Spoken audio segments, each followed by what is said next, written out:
Pas encore là, pourtant les fanions du Tour flottent sur la cité corsaire et dans certains campings de la Côte d'Émeraude, on en parle déjà.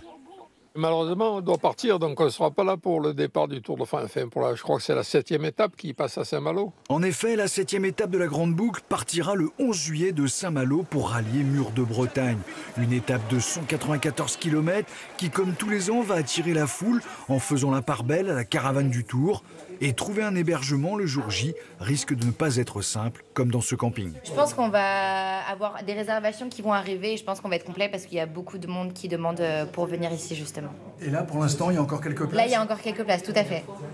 À l'entrée de Saint-Malo, le constat est le même, mais ce ne sont pas les équipes cyclistes généralement friandes de ces hôtels où les cars peuvent stationner qui ont saturé les réservations. Nous sommes complets depuis plus d'un an en fait, sur cette période, mais pas forcément grâce au Tour de France. Pourquoi alors? Alors parce que nos tours opérateurs, nous, ont positionné des groupes sur la période-là depuis plus d'une année avant en fait, par rapport à la date annoncée du Tour de France. Et le succès, comme la renommée de la cité malouine, semble à cette époque de l'année un argument suffisant pour attirer les touristes sur ses remparts. On va être complet quelques nuits avant, quelques nuits après. Maintenant, on n'a pas forcément de réservations qui sont spécifiquement liées au Tour de France ou alors on n'a pas l'information.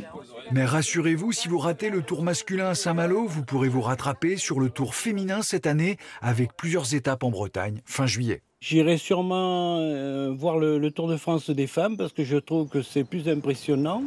Pour le moment, il reste des places dans les hôtels, mais si vous vous y prenez la dernière minute, vous risquez de devoir chercher un hébergement un peu plus loin sur la côte.